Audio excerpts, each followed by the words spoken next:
Minister, are you ready to start? We just need to check if the Honorable Minister is here.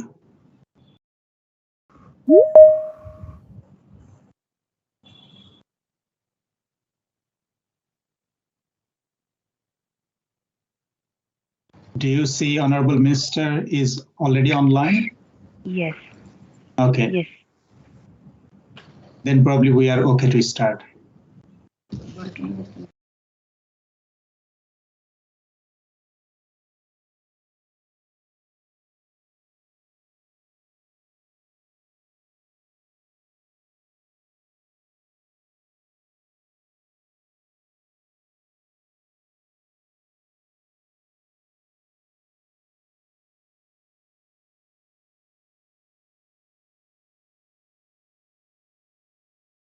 Honorable Minister of Energy, Water Resources and Irrigation, Ms. Pampa Bhusal, Honorable Member of the National Planning Commission, Dr. Surendra Lavkarna, respected Under Secretary General of the United Nations and Executive Secretary of the ESCAP, Ms. Armida Salcia Alizabana, respected Resident Coordinator of the United Nations, Ms.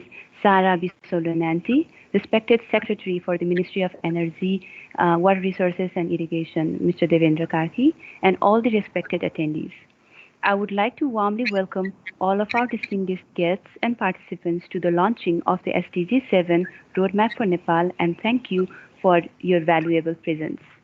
I am Sujana Timilsina, engineer at the Ministry of Energy, Water Resources and Irrigation, and I will be navigating you throughout today's program on behalf of the Ministry of Energy, Water Resources and Irrigation. We'll start today's proceedings with the welcome remarks from the Executive Secretary of the ESCAP, followed by the remarks from UN Resident Coordinator of Nepal. We will then have a keynote address from Honorable Minister of Energy, Water Resources and Irrigation, followed by the special remarks from the Honorable Member of the National Planning Commission. We will then have an official launch of the SDG7 Roadmap for Nepal, followed by a presentation and panel discussion, which will be moderated by the Director of Energy Division of ESCAP. We will then have closing remarks and end the program. We all know that the government of Nepal has already integrated the SDGs into Nepal's national development frameworks. Furthermore, SDGs have also been integrated in the sub-national government's periodic plans with effective monitoring and evaluation guidelines. We believe the launching of SDG7 Roadmap for Nepal proves to be a stepping stone for the achievement of sustainable development goals in Nepal. Now, without wasting any of your precious time, it is now my pleasure to invite the Under Secretary General of the United Nations and Executive Secretary of the ESCAP, respected Ms. Armida Salcia Alizabana, for the welcome remarks on the SDG7 Roadmap for Nepal. The floor is yours, ma'am. Thank you very much. Greetings from Bangkok. Honorable Minister Ms. Pampa Bhusal, Minister of Energy, Water Resources and Irrigation, Honorable Dr. Surendra Lavkarna, Member, Planning Commission, Ms. Sara Bisolonanti, UN Resident Coordinator in Nepal, distinguished guests, ladies and gentlemen. I would like to welcome you to this launch of the Nepal Roadmap for Achieving Sustainable Development Goal 7. I would like to express my sincere appreciation to the government of Nepal, particularly to the Ministry of Energy, Water Resources and Irrigation, under the leadership of Honorable Minister Ms. Pampa Bhusal, for your continued support and guidance to develop the SDG7 roadmap. SDG7 is at the heart of SDGs. Fulfilling this goal is important to ensure a sustainable energy future as well as to support the achievement of many other SDGs. Transitioning the energy sector to achieve the 2030 Agenda for Sustainable Development and the objectives of the Paris Agreement is a complex and challenging task for policymakers worldwide. The COVID-19 pandemic has added even more challenges. Economic disruptions spurred by the pandemic are causing severe pressure on livelihoods, triggering widespread hardship for citizens. The tightening fiscal space has reduced the ability of governments to ramp up investment in the sustainable energy transition. For Nepal, as a landlocked developing country with few fossil fuel reserves, transitioning the energy sector to achieve SDG7 targets and nationally determined contribution, or NDC, is even more important. SDG7 offers the right framework, not only to achieve the targets for energy access, renewable energy, and energy efficiency, but also to enhance energy security and reduce reliance on imported energy. Transitioning to a sustainable, secure, and least cost energy system can form a key part of COVID-19 recovery and pave the way for a more resilient, inclusive, and sustainable society. Achieving universal access to clean cooking fuels and technology by 2030 remains the most significant challenge for Nepal, as more than half of the population is still cooking with traditional biomass cook stoves that produce harmful indoor pollution. Solution for cooking stove source of energy from Nepal's cheap and carbon-free electricity potentially could close the remaining clean cooking gap. I'm aware that the government has been working to identify technological options and policy measures to attain this target. Nepal's complex geographical terrain poses a major challenge to rural electrification and connecting the remaining population to electricity network. Increased use of indigenous renewable energy, such as hydro and solar, offers an opportunity to scale up self-sufficient decentralized electrification system, reaching the last mile for electrification. Nepal's endowment of renewable energy resources, not only hydropower, but also solar and biomass, gives the country the opportunity to be a leader of a green transformation built on sustainable and modern energy for all. Excellencies, ladies and gentlemen, the roadmap offers a holistic approach to energy transition, not only for the power sector, but it covers the entire economy. It also provides an opportunity to leverage a least cost, sustainable energy development pathway and direct the investment savings to other critical sectors, such as healthcare, in building back better from the COVID-19 pandemic. This roadmap is not the endpoint of the collaboration between ESCAP and the government of Nepal, but rather we will be ready to continue our collaboration to ensure that the recommendations are implemented to achieve SDG7 target by 2030. I've requested my colleagues from the Energy Division and as well as Sub-Regional Office for South-Southwest Asia to remain in close contact with the government of Nepal to discuss opportunities for further collaboration. I'm confident that Nepal will continue to lead the way in building a secure, resilient, and sustainable energy future for Asia-Pacific region and beyond. Thank you very much. Thank you, respective Executive Secretary Ms. Armida Salcia Ali Sabana. Continuing with the welcome remarks, now it is my pleasure to invite the UN Resident Coordinator for Nepal, respected Ms. Sara Bisolunanti, to deliver the welcome remarks.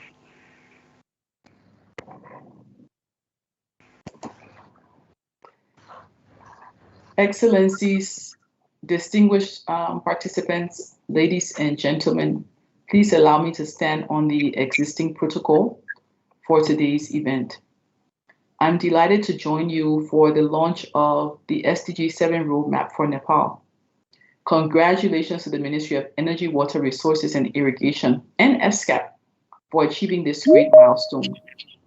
This is very timely, and as the country is working to reshape its energy sector and achieve ambitious targets set in the second nationally determined contribution, the NDC. Nepal, as a landlocked country, faces several challenges concerning energy access, particularly in providing modern and affordable energy supply to its rural and remote areas. SDG7 recognizes that energy is central to progress in all areas of development. However, in Nepal, like many South Asian countries, inequality and deeply embedded gender discriminatory norms also mean that energy resource flows are unequal and women and those from excluded groups experience energy poverty differently and sometimes even more severely. Transitioning to sustainable energy is key and would allow not only the promotion of better living conditions for all, but improve national productivity, create more jobs, and support Nepal's ambition to reduce reliance on imported fossil fuels. I am aware that SDG7 roadmap has been developed with several consultations with stakeholders at all levels under the coordination of the Ministry of Energy, Water Resources, and Irrigation. My sincere appreciation to all of you that have taken part in this process, whether in the economy-wide energy analysis, building scenarios on national plans and strategies, or the gathering of inputs from stakeholders. This process was made all the more challenging by the COVID-19 pandemic and the unpredictability it brings. The SDG7 roadmap has identified that achieving universal access to clean cooking fuels and technologies is one of the most challenging tasks for Nepal. Achieving this target is also important to ensure better health and well-being of more than half of the country's population who currently cook with traditional biomass and would have a significant impact on the health and well-being of the Nepali women, those who are exposed to indoor air pollution caused by the use of traditional biomass. The other critical area for Nepal's energy sector is its heavy reliance on imported fuels, which is mostly used in the transport sector. I'm happy to see that the SDG7 roadmap has identified avenues and recommended possible measures to address this challenge. When it comes to the power sector, Nepal is endowed with abundant renewable energy resources, mainly hydropower, but also biomass. This, together with the rapid cost reduction of renewable energy systems, offers the opportunity for Nepal to fully decarbonize its power sector. Increased renewable power generation will also help move towards electric mobility, a key element to reduce fossil fuel import. While the roadmap has recommended enabling policy measures and technological options, implementation of these recommendations will be critical to achieve SDG7 targets by the year 2030. Full commitment of the government and timely mobilization of resources will be necessary going forward. Private sector investment is important to complement the public investment. However, I want to highlight that in all efforts to reach SDG7, we must ensure that we leave no one behind and address energy poverty amongst those most vulnerable. The Office of the UN Resident Coordinator in Nepal expresses its full interest to further work with the government to support this journey. Together, we can get this done. I look forward to continuing this collaboration in building a secure, resilient, and sustainable energy future for Nepal, especially as Nepal looks forward towards graduating from being a least developed country. As Nepal pursues its ambition of graduating from an LDC, I look forward to ensuring that we work with all of the relevant authorities for a sustainable energy future for Nepal. Thank you so much. Thank you, respected UN Resident Coordinator, Ms. Sara Bisolonanti. Now it is my pleasure to invite Honorable Minister of Energy, Water Resources and Irrigation, Ms. Pampa Bhusal, to shed light on the SDG7 roadmap for Nepal. Your Excellency, the floor is yours.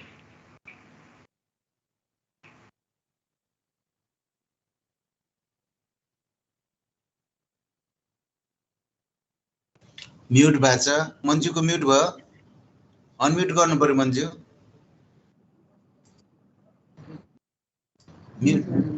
सुन्ने सुन्ने सुन्ने छ मन्जुको सुन्नेको छ Honorable Member of Planning Commission of Nepal, Dr. Surendra Karna, Your Excellency Ms. Armida Salisha, Executive Secretary of UNESCO ESCAP, and distinguished participants. First of all, let me thank organizer, the UN ESCAP, for providing me this opportunity to address the official launch of SDG7 Roadmap of Nepal. Indeed, I feel privileged to be a part of this important event. Dear Chair, please allow me to proceed with my observations. Nepal is endowed with huge hydropower potential. The total theoretical potential of country is about 83,000 megawatt, of which 43,000 megawatt has been considered as techno-economically feasible. Despite this, electricity and other renewable energy account only 9% in Nepal's energy consumption statistics. Conventional fuel, mostly wood, accounts 68%, occupying the top position till today. Nepal witnessed power cut for the period of long 11 years from 2005 to 2016. But the power supply situation started improving from October 2016 onwards. It is to be noted that Nepal achieved comparatively higher annual growth in GDP of 7.7% in fiscal year 16-17 after the improvement in the power supply system. But due to COVID-19 pandemic, the GDP was reduced to 4% in fiscal year 2021. By now, 93% of population have access to electricity. The per capita electricity consumption has reached to 260 kilowatt, and the installed capacity is 1471 kilowatt. Megawatt. Some of the important projects were delayed due to the COVID-19 pandemic. We believe that it will be possible to catch up in 2030 SDG target without much difficulty. We are also making some progress in clean cooking targets. By now, 1.5 million plus households are using ICS, and about 0.5 million households are using biogas plants. Electricity Regulatory Commission has been established. It has started functioning since 8 May 2019. The new electricity bill is in the Parliament under consideration. Renewable energy and energy efficiency bill have been drafted and under consultative process. This is still lot to do in energy efficiency sector, although some initiatives have already been taken. Government of Nepal has approved Nepal Energy Efficiency Strategy 2018. Electric vehicles are being introduced in public transportation gradually. Recently, 15 charging stations have come under operation and more than 50 charging stations are under construction. We need support from development partners and international agencies to expedite efforts toward achieving SDG goals. Thank you so much for your attention. Thank you once again for giving me the opportunity to speak at this important gathering. Thank you. Namaste. Thank you, Honorable Minister Ms. Pampa Busal. Now, I would like to invite Honorable Member of the National Planning Commission, Dr. Surendra Lavkarna, for the special remarks on the SDG7 roadmap for Nepal. Thank you very much. Namaste from Nepal. Her Excellency, the Honorable Minister for Energy, Water Resources and Irrigation, Ms. Pampa Busal, Honorable dignitaries, distinguished guests, and participants. It gives me great pleasure to be with you today at the launch of the SDG7 roadmap for Nepal. I'm very happy and honored to be here representing the National Planning Commission of Nepal. I would like to thank the Ministry of Energy, Water Resources and Irrigation and ESCAP for organizing this event. It is extremely heartwarming to see all the distinguished guests at this launch of the SDG7 roadmap, which clearly indicates the interest as well as the importance of the roadmap and rightly so. I would like to start off with congratulating ESCAP and the Ministry of Energy, Water Resources and Irrigation, along with everyone involved for having developed and launched this roadmap.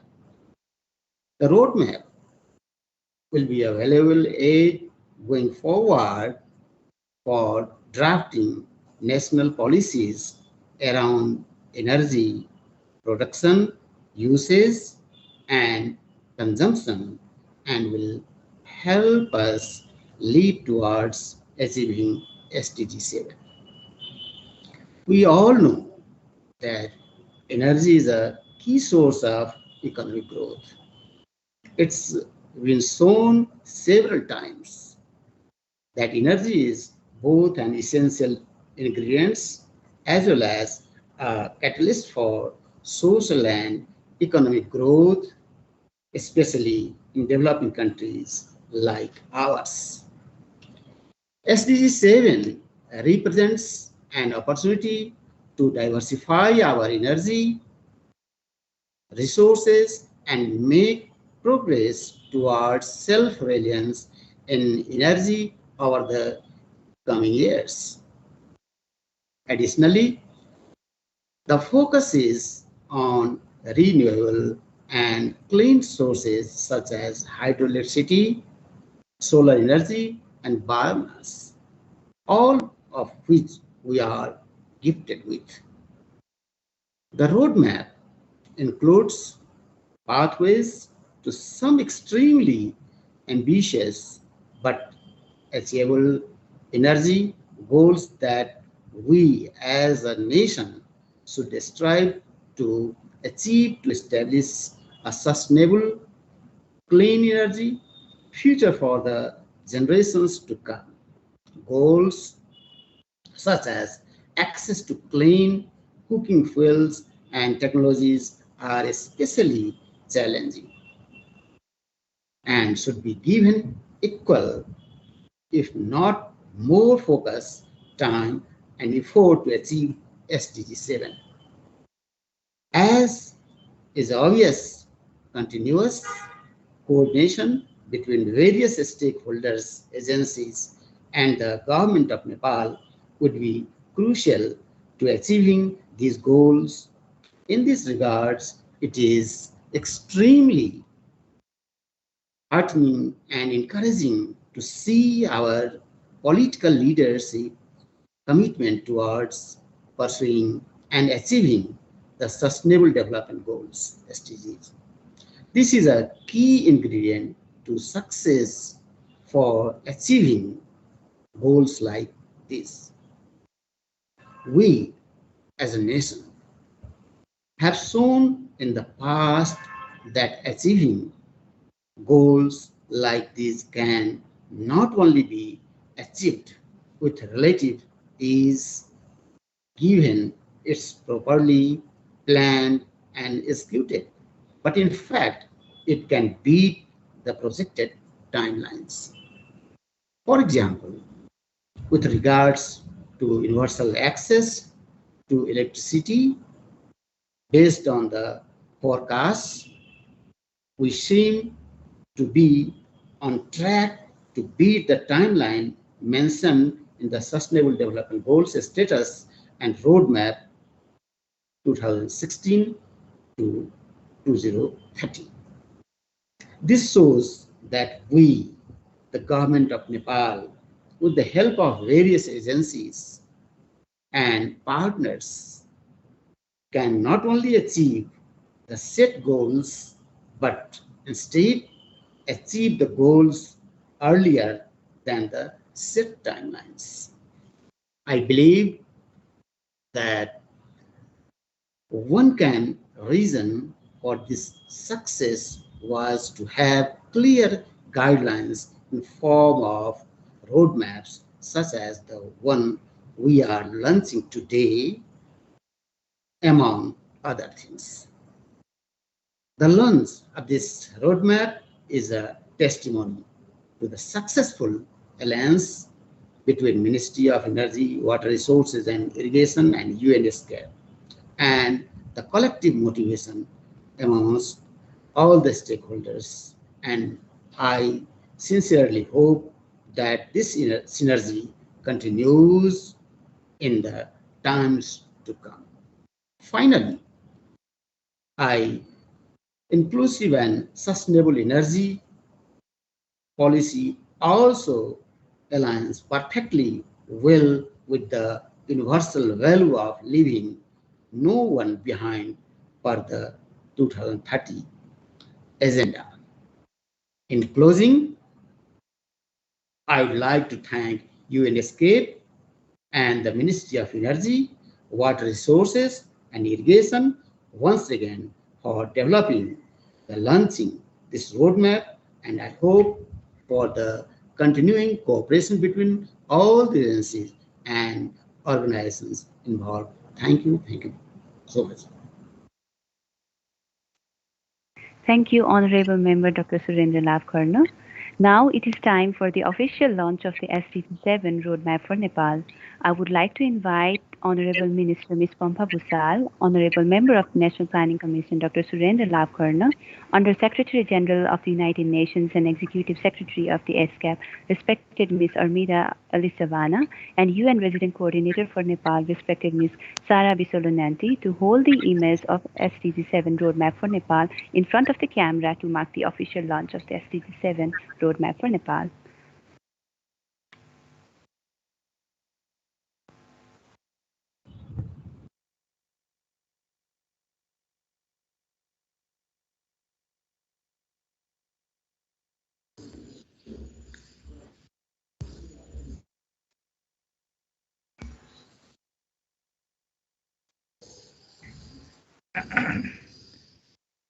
मान्यज्यूहरूले पनि त्यो एउटा page चाहिँ अगाडि क्यामेरामा देखाइदिनु पर्यो हजुर, मन्त्रीज्यू र योजनाको सदस्यज्यूले त्यसको त्यो पेजलाई यसो क्यामेरामा देखाइदिनु हजुर।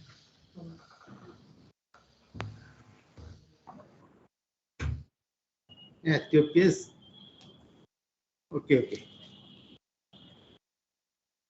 मसँग त यस्तो छ। Okay. This is roadmap. Due to the emergency meeting, our minister left to the parliament. That's why I'm presenting the roadmap for Nepal. Yeah.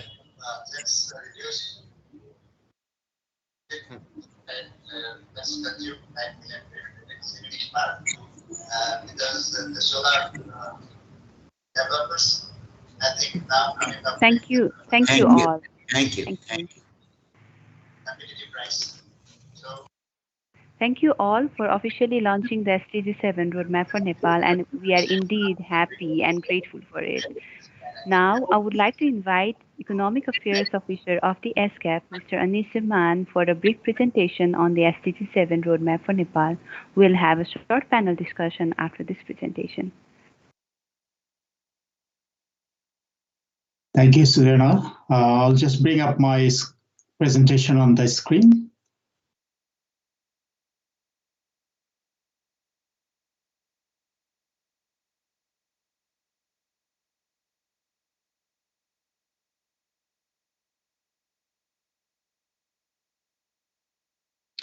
I hope you are able to see the screen. Yeah. Yes, Anis, we can see. We can see, yeah. Thank you very much. Excellencies, distinguished guests, ladies and gentlemen, it's a great honor to be able to speak on this great occasion of launch of the SDG7 roadmap for Nepal. May I take this opportunity to express my sincere gratitude to all of you for taking your time and joining this event and to support the launch of this important roadmap. I'll briefly summarize the key findings and recommendations from the SDG7 roadmap for Nepal. Just as a quick background, the ministerial declaration of the Second Asian Pacific Energy Forum held in Bangkok in April 2018 mandated the Secretariat to support ESCAP member states in developing national SDG7 roadmaps to help achieve the 2030 Agenda for Sustainable Development and the Paris Agreement.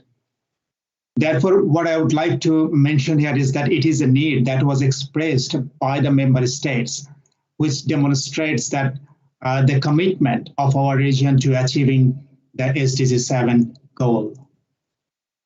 So to facilitate this roadmap development process, ESCAP has developed the National Expert SDG Tool for Energy Planning, which is in short Next Step. The underlying methodology of the Next Step tool has been peer-reviewed by a panel of external experts and tested in a few countries before rolling it out. Since 2020, ESCAP has been supporting countries in the Asia-Pacific region to build their capacity in developing SDG7 roadmaps. As of now, 10 national and subnational roadmaps have been developed and many others are under development. Here is just a glimpse of what the entire process involved. So we started with an inception workshop in Kathmandu in 2019. Then there has been an extensive process of data collection, modeling, and analysis. Several consultations were conducted, not only with the ministry and other agencies, but also with the wider stakeholders of the energy sector. And finally, we developed the roadmap. So coming to the some technical data, 2019 has been used as the baseline year for the analysis, which identified that there are substantial gaps for Nepal to achieve the universal access to electricity, as well as access to clean cooking fuel. Renewable energy share in total final energy consumption will need to increase further, and energy efficiency will need to drop to 2.96 megajoule per US dollar by 2030 to be able to achieve the SDG7 target. We developed three core scenarios. The current policy scenario, which helps to understand the current context and assists in identifying the gap. The SDG scenario informs us what needs to be done to achieve SDG7 and NDC target. And the raising ambition scenario examines the potential for Nepal to aim beyond achieving just SDG7 targets and to further augment the effort of sustainable energy transition.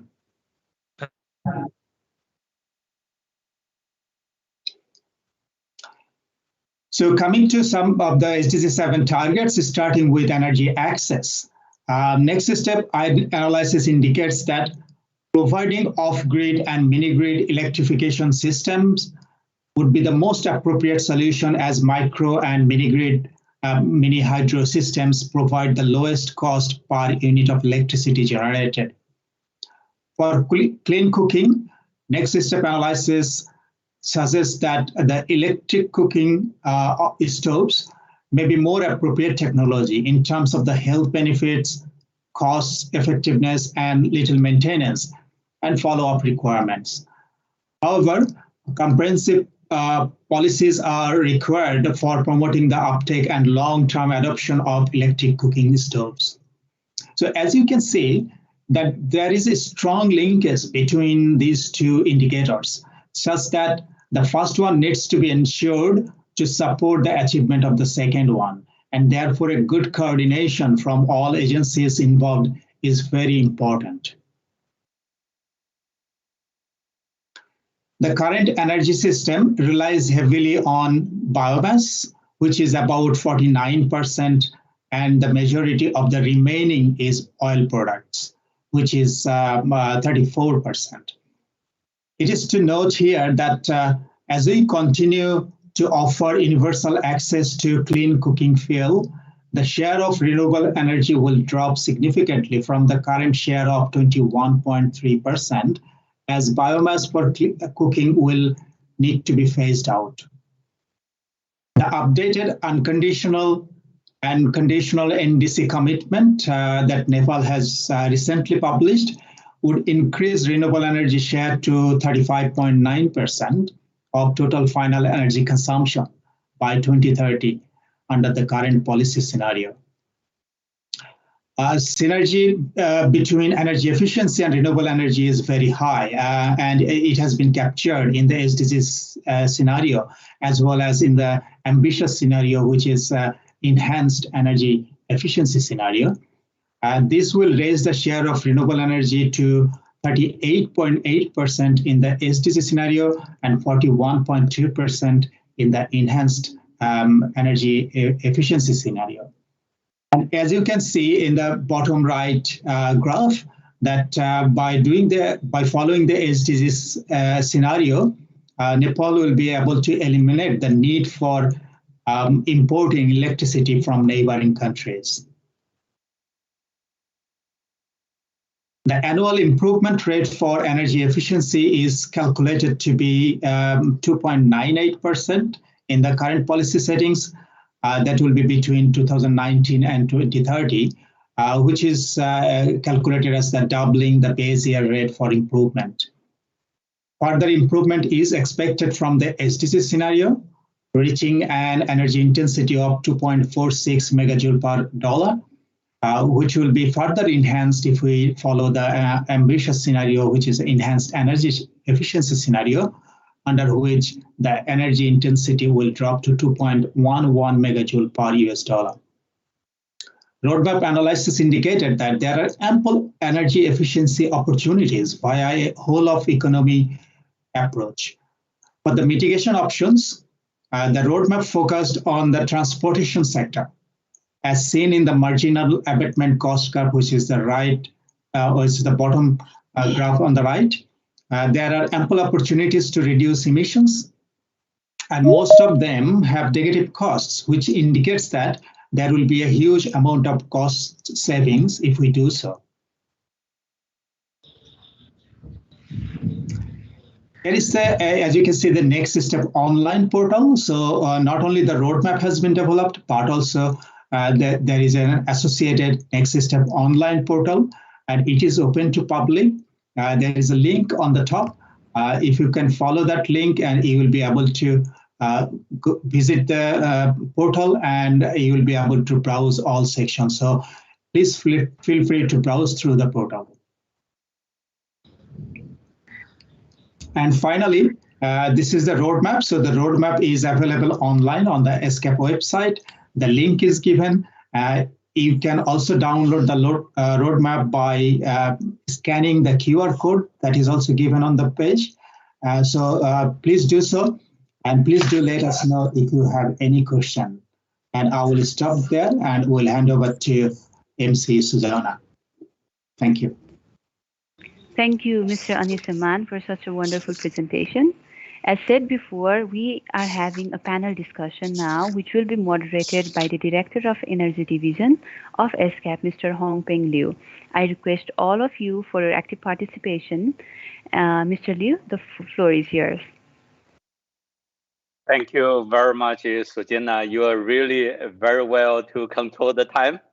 So I think now we're in a good hand, to start with enough time.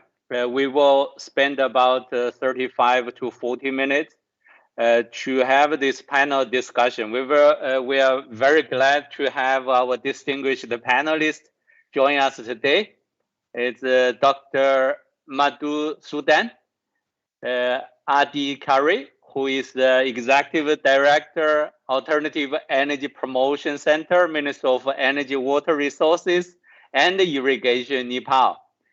And we have our second panelist, Dr. Reda Wego, Joint Secretary, Ministry of Forest and Environment, UNFCCC Focal Point, Division Chief, Climate Change Management Division, Nepal. And we also have our Mr. Adnan Aliani, who is a Director of Strategy and Program Management Division, and also Officer in charge of ESCAP South and Southwest Asia Office. We also have Dr. Duni Alexander, who is the Senior Director, Clean Cooking Alliance, who is based in Washington, D.C., USA. So she also sent her video message. So namaste. And I will just think this panel discussion will go through a few questions. and which mainly focus on how SDG interlinkages with the other SDGs to achieve this 2030 agenda, and how important SDG7 target in shaping of sustainable energy transition for a country, specifically for Nepal, and also what are the activities like your organization agency is undertaking to have built the sustainable energy transition pathways for the region and especially for Nepal. So what are the challenges you face now, and how this challenge could addressed, especially during this COVID-19 pandemic?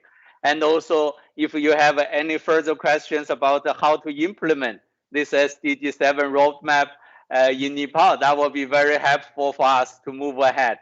So first of all, I will invite our first panelist, Dr. Adhikari, who is the Executive Director from AEPC, and to give the floor to you, Dr. Adhikari. Thank you. Namaste. Thank you very much for the good setting of the floor. Distinguished participant, member of the Planning Commission, Joint Secretary from Ministry of Energy, Joint Secretary from Ministry of Environment and Forest, and other colleagues. First of all, I would like to thank the organizer to give me this platform to discuss some of the pertinent issues regarding energy transition, especially focusing on SDG targets. I am currently leading Alternative Energy Promotion Center, which is a focal agency on coordinating the activities related to small-scale energy solution, basically the renewable energy solutions. We started to add this adjective small scale because when we only talk the electricity, Nepal is pretty much renewable based, because our hydros are not that big, and there could be some argument, but at least the resources is renewable, and our electricity system is 99% renewable. So when I talk particularly Alternative Energy Promotion Center, I add this adjective, we call it a small scale renewable energy or other renewables than hydro. In that line, I think AEPC has been here for the last 25 years, basically supporting our initiative of government. Last part of our life we spent with the Ministry of Environment.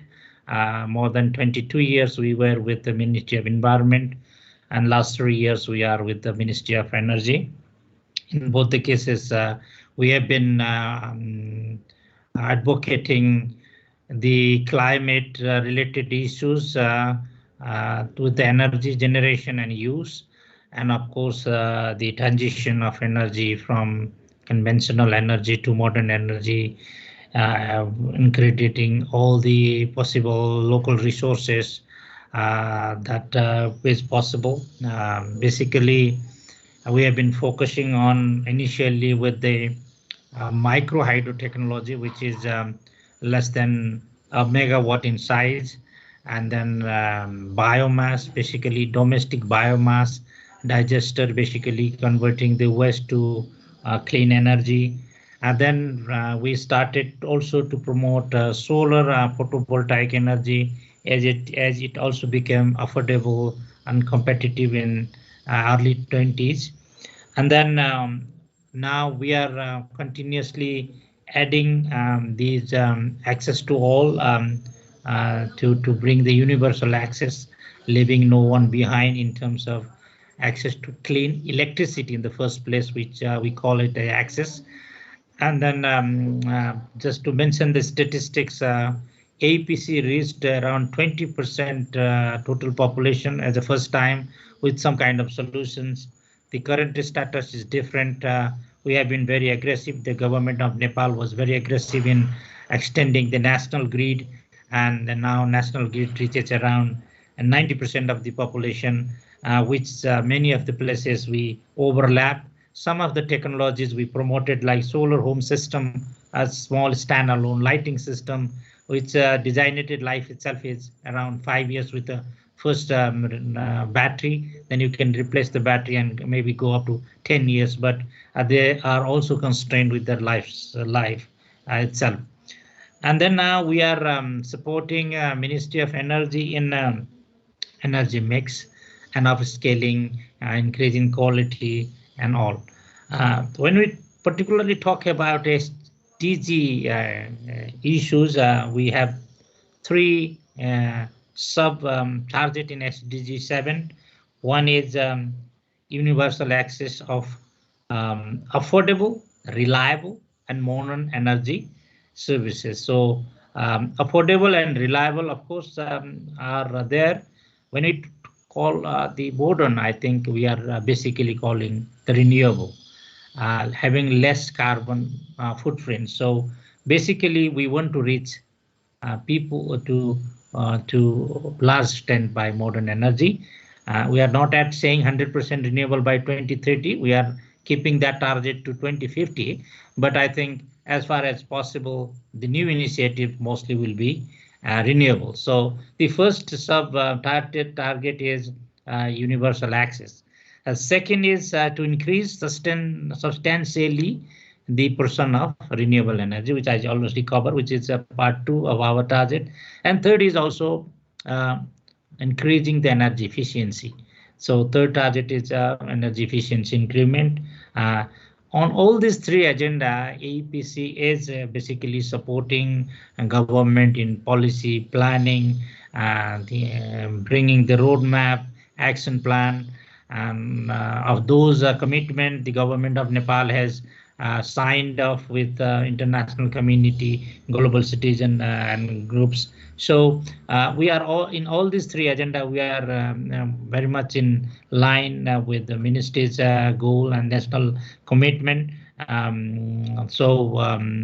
APC is very much happy to have these SDG target. These are very clear and loud our milestone to achieve. So without these SDG targets also we were working, but now they define clearly what we want to achieve. So I think in that line, it's very clear to plan, to bring resources and to have indicators. So I think in the first place, the targets are very useful.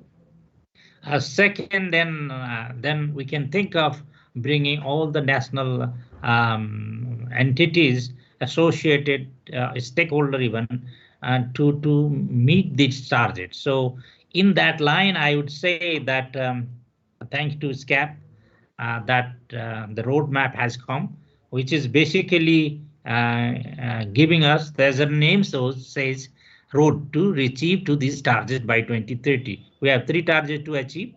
Some of the targets, as explained in the documents, are not very easy to achieve.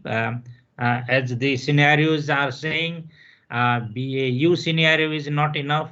Even the policy scenario, existing policy scenario is not maybe enough. So we have SDG scenario and then ambitious scenario.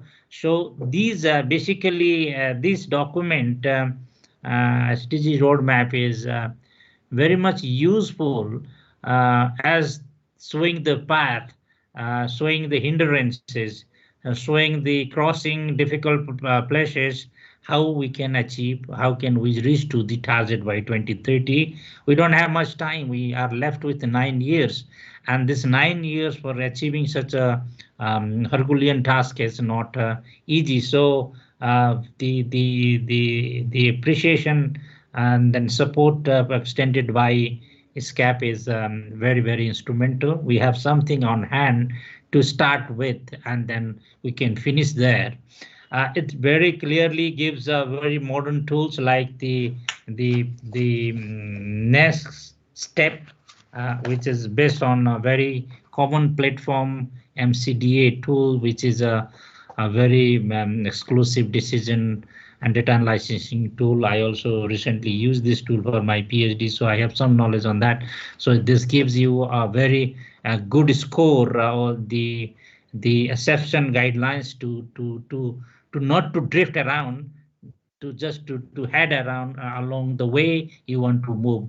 We have to leave something with some assumptions, but you have to have a clear way with the statistics to reach there. So I think the document based on the most available and modern tool, and it gives us all the aspects: demand, supply, resources, challenge, policy, and also it's great that and we all believe this is a guideline. This is a living document. We can revise, review, and reorganize as we come across, and then we can have our own comfort on working on the different aspects. So and basically AEPC also get a lot of benefit out of this document, as we are contributing in some of the challenging tasks set in our fifth 15-year plan, where the document says we have to increase the percentage of small renewables up to 15%, which is an ambitious target. And then we have to support very in fast track to bring electricity to all by 2024, which is not far, very near. As we all know, the document also clearly says Nepal has a lot of good and bad geographical benefits, especially in building infrastructure. We have a lot of hurdles because of our difficult terrain. So those 7 to 8% which are left unelectrified are not in the easy places. They are the in terms of society, they are the very interesting and very old civilization in very difficult and very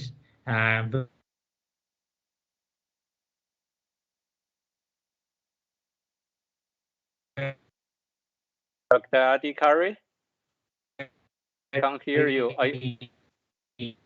Dr. Adhikari? Remote small technology like small Okay. technology like solar home system. Can you just solar wrap up? mini grid. Yeah. Uh, Okay.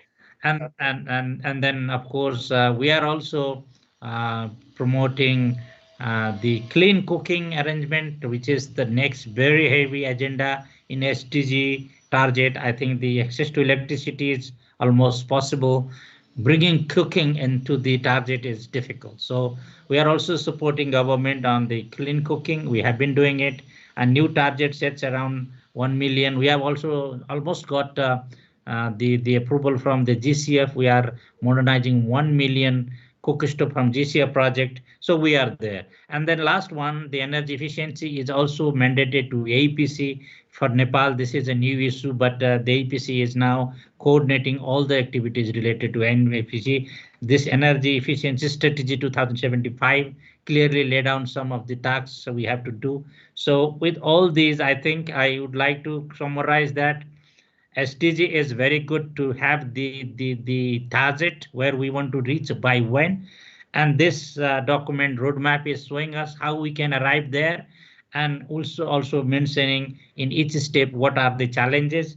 And then I think the APC is perfectly aligned with this SDG target, and we have been contributing to the government both in the energy access, also in the climate side. Dr. Radha Wagle is also a member of my board. She also very much familiar with the activities of APC. So I will wrap up here.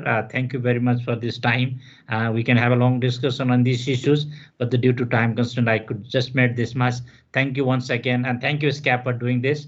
We'll definitely use this document to the extent possible to reach there by 2030. Thank you very much. Thank you, Dr. Adhikari. This is a very good kind of information, especially the role of AEPC in energy transition to achieve SDG7 in Nepal. Now we have a long history to work with your center. So I think we will continue and to work together, especially with this planning tool, next step. So I think that will be good, if we can exchange more information afterward. Thank you so much. So our next distinguished panelist is Dr. Radha Wagle, who who is the Joint Secretary from Ministry of Forest and the Environment, and also very important focal point for UNFCCC in Nepal. She is also looking after the Climate Change Management Division in Nepal. So, Dr. Radha, the floor is yours. Over to you. Thank you so much, Liu.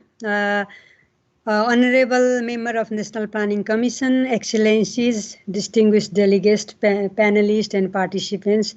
First of all, I would like to congratulate the Ministry of Energy and Water Resources for developing such a roadmap to achieve SDG Goal 7, and also connected this SDG Goal 7 in line with our second nationally determined contribution.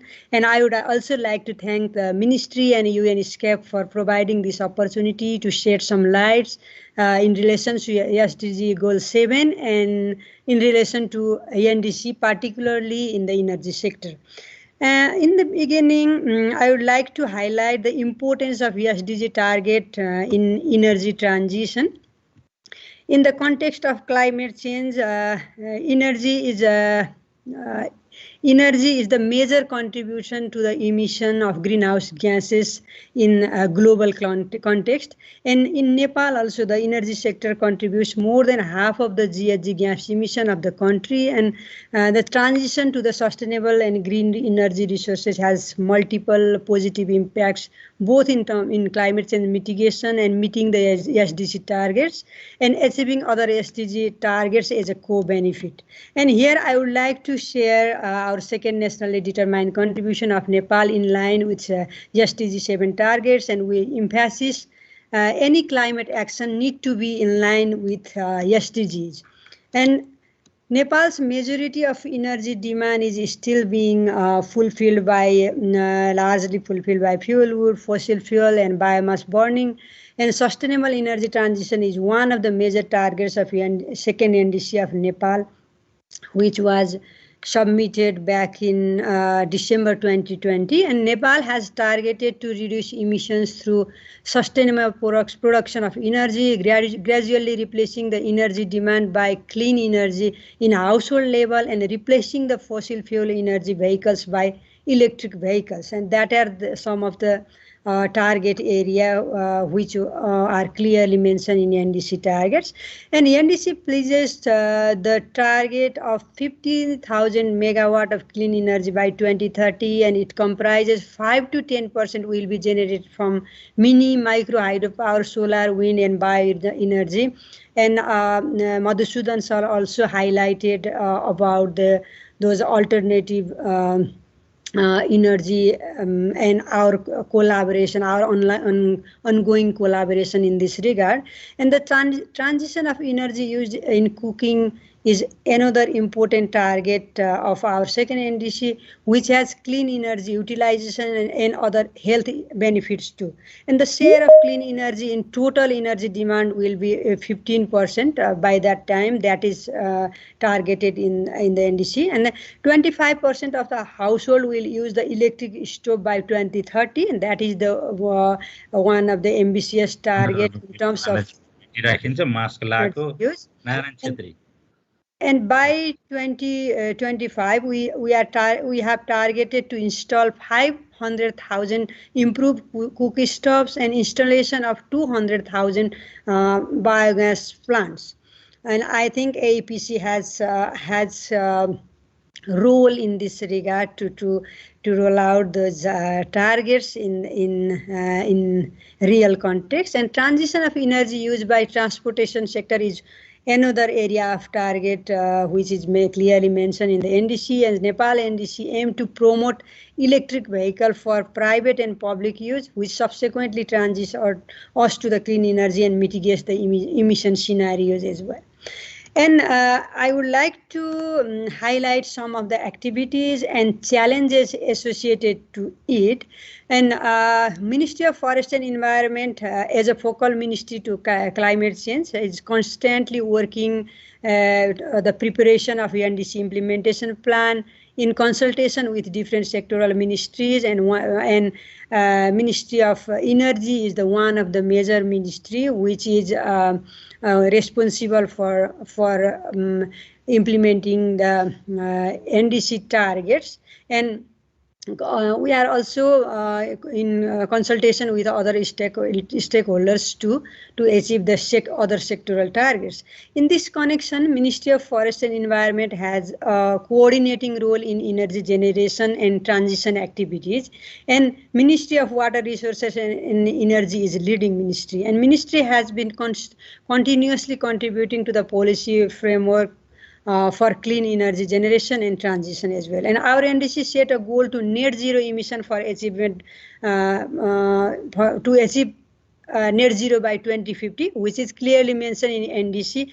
However, the NDC provided the target for 2030 only. That's why we need to develop another long-term low greenhouse gas emission development strategy to achieve the net zero emission by 2050, and which also include the energy transition and development pathways. And we are now currently working closely with the Ministry of Water Resources and Energy to develop that long-term emission development strategy as well. And we have some challenges to achieve the target, which I can see from my side. And the transition to e-cooking in rural area has some logistical challenges and need regular supply of electricity with technical standards for using electric cook stoves. And initial investment and the financial assistance is also challenging.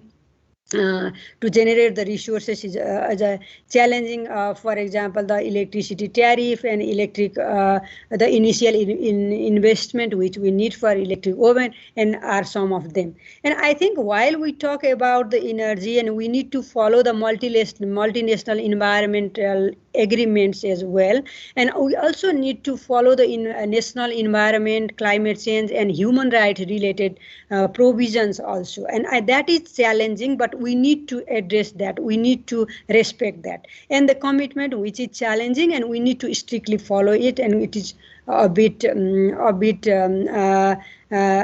is the area where we need to be mindful, and we need to work cautiously. And while designing the large reservoir-based electricity project, and we should seriously consider the environmental, social aspect, and also the disaster and climate change scenario to make it more sustainable. For example, there is a risk of gloves, and we have recently have some studies in relation to glove, and there are altogether 21 gloves that are in the verge of explosion, and 4 of them are they are in the high risk. That's why we need to consider all those aspects while we are going to construct larger electricity projects. In this context, coordination and cooperation among different institutions and stakeholders is also a challenging, but it is a necessary condition as well. And in relation to appropriateness of SDG7 roadmap, I think this roadmap is important, and it is timely published. I think it is very timely published document, and which has linked SDG7 target into climate change, specifically NDC targets as well.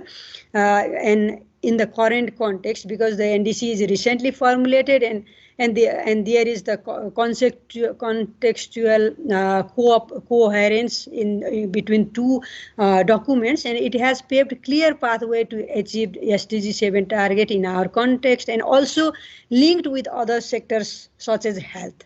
And in the climate change scenario, the diversification of clean energy sources is very important for the emission reduction and sustainability and reliability too. And the transition into electricity and other clean energy sources is the only option to get multifold benefits such as climate, health, economy, and to achieve the global goal of net zero gas emission by 2050. And the pathways to achieving SDG7 targets should not overlook other SDG targets such as food security, biodiversity. For example, large solar plants in cultivation land may limit the food production, limit the livelihood option for poor and marginalized and indigenous communities, and large hydrological dam might have detrimental effect to the biological diversity. So we need to mindful about all those things, and we need to have clear pathway to address all those things in future. And it has also potential to contribute SDG 5, because in terms of gender equality, it has a great role to establish that SDG 5 as well. And then in the area of cooperation, I think the analysis of policy interventions required for the energy transition to meet SDG 7 and as well as NDC targets is also is one of the area for cooperation, and exploration of technologies to enhance the energy efficiency during the transition, and awareness raising among public on the benefit of energy transition, especially e-cooking, with some factual evidence of cost benefits analysis. And similarly, the gender and social inclusion and climate responsive technology development is another area of cooperation, and provide access to electricity, access to clean fuel and technology for clean cooking, that are also a very potential area for collaboration. And assessment and intervention on renewable energy option for the off-grid areas is also also the potential and important area. And enhancing the engagement of private sector in the energy transition is, I think, one of the important area, because the targets in the electricity generation is quite ambitious. And I would like to conclude here now, and maybe if you have further queries, then I will be here for some time. Thank you very much for this opportunity. Thank you so much. Great. Thank you very much, Dr. Radha Wagle.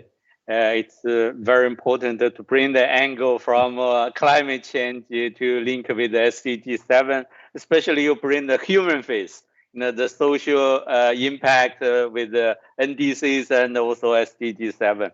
I really think that's very important. We have to consider, how to just provide reliable and affordable energy for those vulnerable groups, with also the resilience for the infrastructure. Thank you so much. Thank you very much. And now I would like to invite my colleague, Director of Strategy and Program Management in ESCAP, and also our officer in charge for ESCAP South and Southwest Asia office, Mr. Adnan Aliani. The floor is yours, Adnan. Over to you. Thank you, Hong Pen. Excellencies, distinguished participants, ladies and gentlemen, I will focus my intervention on two quick points. Firstly, on the impact of achieving SDG 7 on the overall achievement of SDGs and building back better from COVID-19. And secondly, on the potential for cross-border trade in renewable energy in South Asia. Modern energy supplies underpin almost every aspect of our lives and contribute to our well-being. Therefore, achieving SDG 7 will have a direct positive impact on achieving the whole of the 2030 agenda.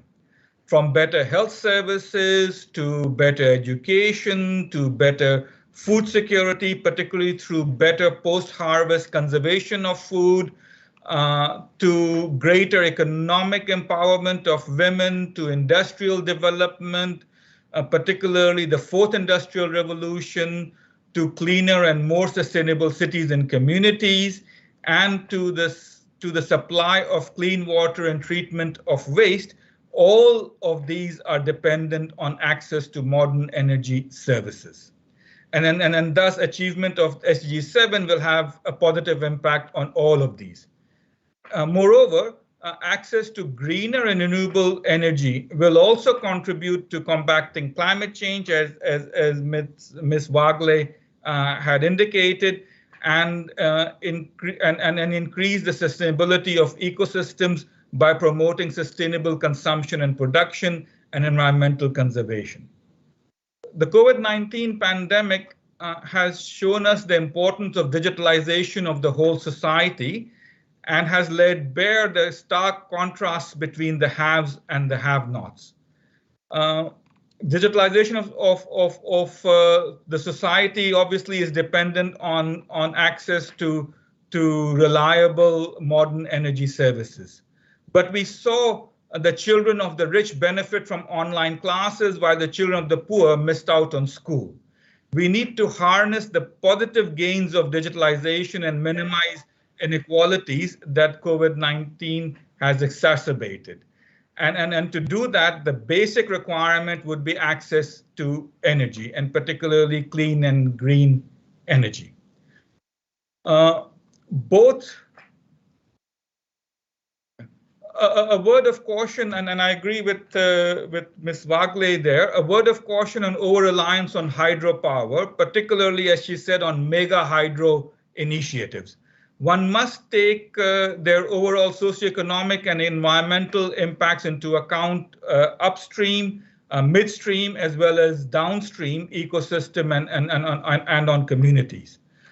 In addition to hydropower, we must also look at maximizing the potential of other sources of renewable energy, as Dr. Adhikari had mentioned in his presentation, particularly solar energy.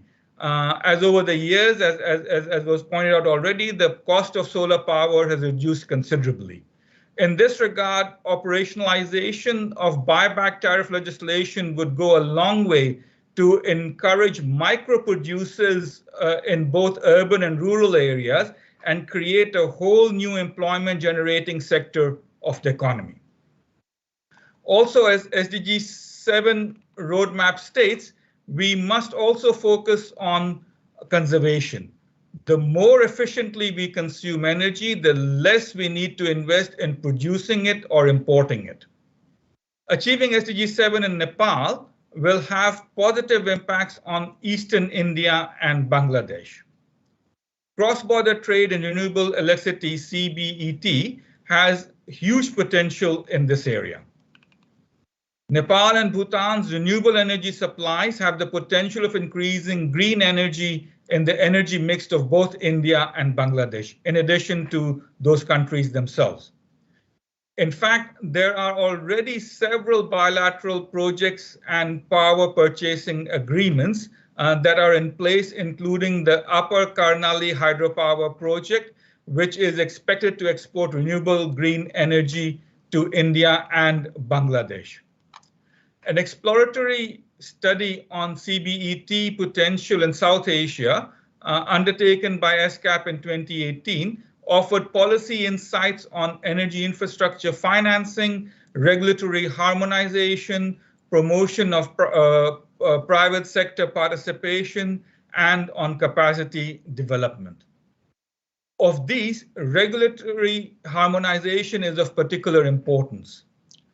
As part of the ongoing ESCAP, as part of an ongoing project, ESCAP has commissioned another study to look into various institutional and regulatory challenges of CBET in South Asia. The study will also examine the potentials of implementing the SAARC Framework Agreement for Energy Cooperation of 2014. The outcomes of the study will be used to build capacity of government officials seeking to promote CBET in South Asia. In conclusion, we in the South and Southwest Office of Sub-Regional Office of ESCAP look forward to continuing our engagement with countries of the sub-region in preparing their SDG7 roadmaps and in advancing the agenda of cooperation for a green and renewable integrated power trading system in South Asia. Thank you very much. Thank you, Adnan. Very good point about the interlinkages of SDG7 and other SDGs. Especially you bring this CBED, the cross-border electricity trade. That I think Nepal has a very good potential to work with the neighboring countries to provide more renewable electricity, which also have a great impact for South Asia to achieve SDG7. Thank you very much. This is very good to hear how those countries can work together to achieve SDG7. So now we have our last speaker, Mr. Tony Alexander, Senior Director from Clean Cooking Alliance. Since she is based in DC, USA, she sent her video message. I want my colleague from Secretariat to show this video message. Please.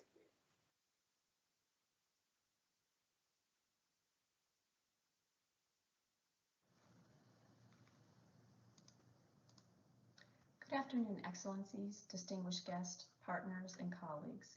As the Senior Director of Evidence and Impact and the Program Lead for Nepal work at the Clean Cooking Alliance, I am honored to be able to provide some remarks at this important event today. The ESCAP SDG7 roadmap for Nepal is holistic and covers many areas, but I will be talking mainly about universal access to clean cooking and its overlap with other areas, such as universal access to electricity. The SDG7 targets are critical in shaping the sustainable energy transition pathway for our country, and specifically for Nepal, who has a unique opportunity to leapfrog much of its population to electric cooking. At the Clean Cooking Alliance, we believe that providing clean energy to households is critical to achieving global climate and sustainable development goals. Yet we're not on track to reach our 2030 goal of universal access to clean cooking.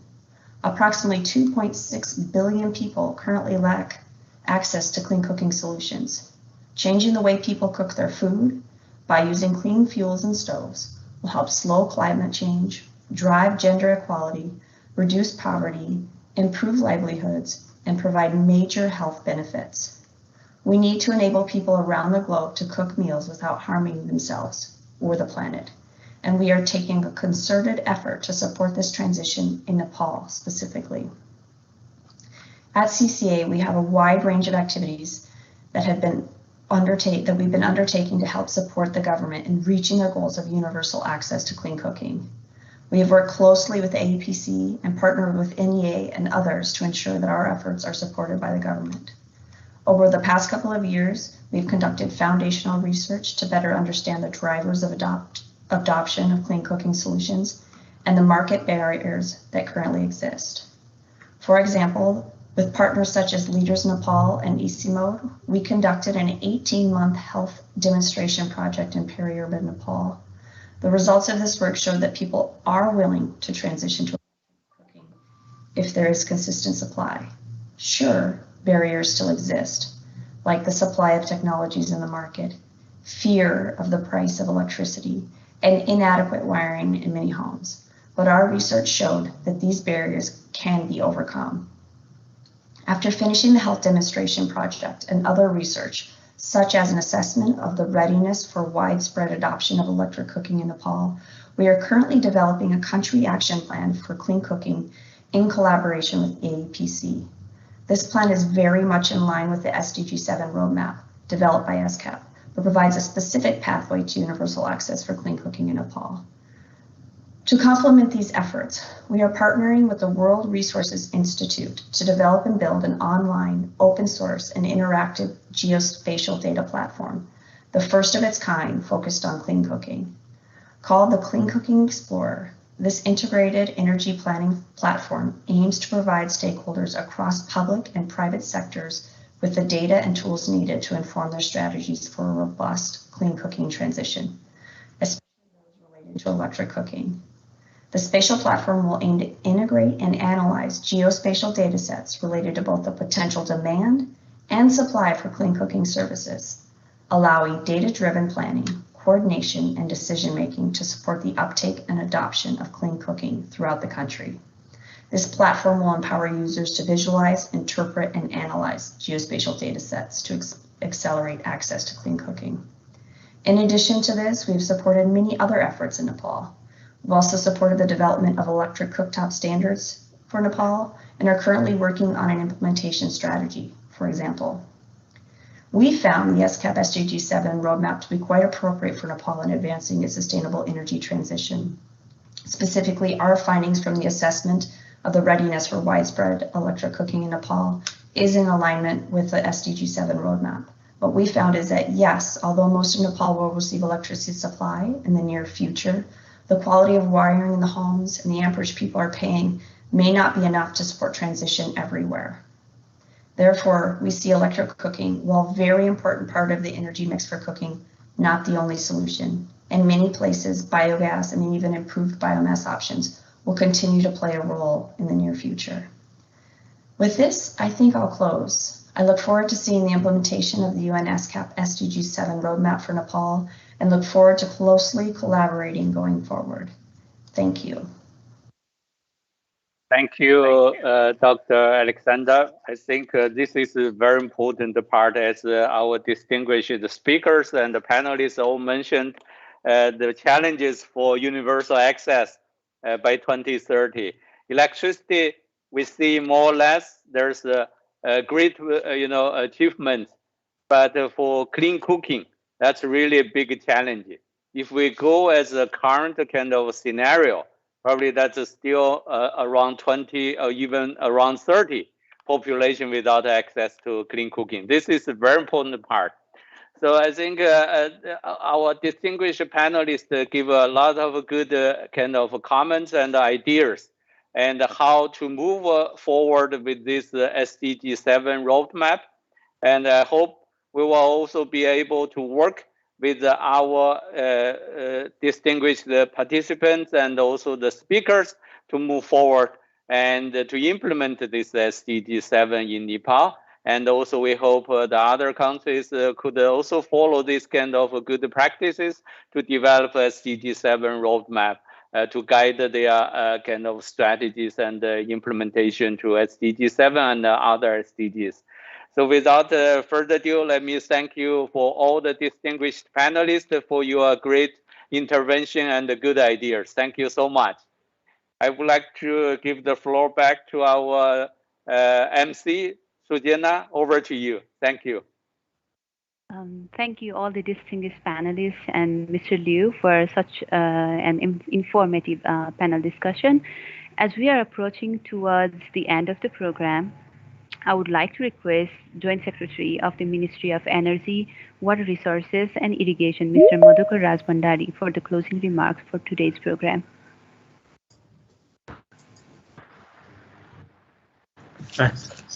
Namaste. Honorable Minister, Ministry of Energy, Water Resources and Irrigation, Nepal, Honorable Member of NPC Nepal, Under Secretary General of the UN, UN Resident Coordinator Nepal, distinguished guests, partners, and colleagues.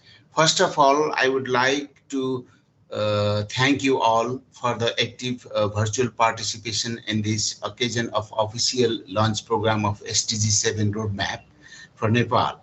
I would like to thank Ms. Armida Salcia for welcome remarks. I express my special thanks to Honorable Minister M.S. Pampa Bhushal for the directive keynote address and Honorable Member of NPC, Dr. Surendra Lavkarna, for special remarks. I'd like to thank Mr. Anish Jaman, who presented the key findings and recommendations from the SDG7 roadmap for Nepal in very descriptive and convincing way. I would like to thank all panelists and moderator for their creative and valuable comments towards the achievement of sustainable development goal in energy sector of Nepal. The launched SDG7 roadmap for Nepal is the outcome of collaborative action of Ministry of Energy, Water Resources and Irrigation Nepal and UNESCAP. This roadmap will disseminate the key results and recommendations to various stakeholders like government bodies, private sector, and academic and research institutions. This will also encourage the partnerships to achieve SDG7 in Nepal. I hope that this SDG7 roadmap for Nepal will play a key role for the overall development of Nepal through energy sector. At last, again, I would like to thank all for the active participation in this launch program in COVID-19 pandemic situation also. Thank you very much. Thank you.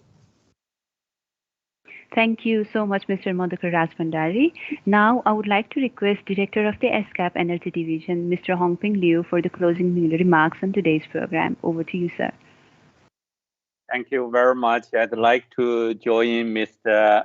Madhukar to thank all of honorable speakers, honorable minister, honorable guests from NPC, and also our resident coordinator, and also our executive secretary to open this very important official launch of SDG7 in Nepal. And I agree with our panelists and also the keynote speaker, the importance of SDG7 in Nepal. And also I see that Nepal has a great potential to achieve net zero by 2050, especially like our distinguished panelist, Wegla, mentioned about the potential to have a green energy and to achieve zero emissions by 2050. And I also think transport sector, there's a big challenge, but a big potential, especially use e-vehicles to reduce the greenhouse gas emission from transport sector.